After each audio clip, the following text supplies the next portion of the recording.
Kerajaan Majapahit, salah satu kerajaan besar yang pernah ada di Nusantara, tepatnya di Indonesia, pada abad ke-13 hingga ke-16. Kerajaan Majapahit dikenal sebagai kerajaan maritim yang sangat berpengaruh dan memiliki wilayah kekuasaan yang sangat luas, mencakup hampir seluruh wilayah Indonesia, serta beberapa wilayah di Asia Tenggara. Majapahit didirikan pada tahun 1293 oleh Raden Wijaya, seorang pahlawan dari kerajaan Singhasari yang berhasil mengalahkan pasukan Mongol yang menyerang kerajaan Singhasari.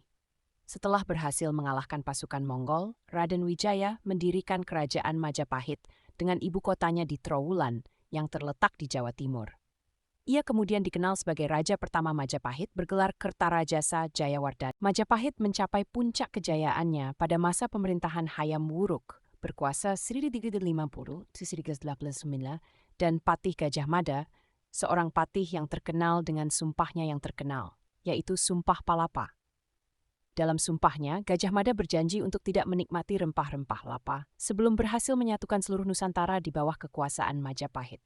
Hal ini menunjukkan ambisi besar Majapahit untuk menguasai seluruh kepulauan Indonesia dan wilayah-wilayah di sekitarnya. Majapahit menjadi sangat kuat dalam bidang ekonomi, budaya, dan politik. Mereka mengembangkan perdagangan internasional, terutama rempah-rempah yang sangat dicari oleh pedagang-pedagang asing dari India, Tiongkok, dan Timur Tengah. Pelabuhan-pelabuhan besar Majapahit menjadi pusat perdagangan yang ramai dan menarik pedagang dari berbagai belahan dunia.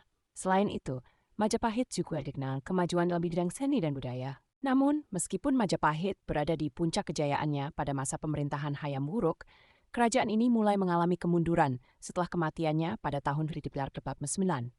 Kerajaan Majapahit menghadapi serangkaian perpecahan internal, pemberontakan, dan serangan dari luar, serta semakin sulit mempertahankan pengaruhnya di wilayah-wilayah yang lebih jauh. Perpecahan ini semakin parah ketika kerajaan-kerajaan kecil mulai memisahkan diri dan berkembang menjadi kerajaan-kerajaan baru, seperti Kerajaan Demak, yang akhirnya menjadi kekuatan baru di Pulau Jawa. Pada akhir abad ke-16, Majapahit runtuh, meskipun beberapa elemen dari budaya dan pemerintahan Majapahit tetap memengaruhi kerajaan-kerajaan yang muncul setelahnya, termasuk kerajaan-kerajaan Islam yang berkembang di Nusantara. Kerajaan Majapahit meninggalkan warisan besar dalam sejarah Indonesia, baik dalam hal budaya, politik, dan perdagangan. Banyak nilai-nilai dan simbol-simbol dari Majapahit yang masih dihormati dan dikenang hingga kini, menjadikannya sebagai salah satu kerajaan paling terkenal dalam sejarah Indonesia.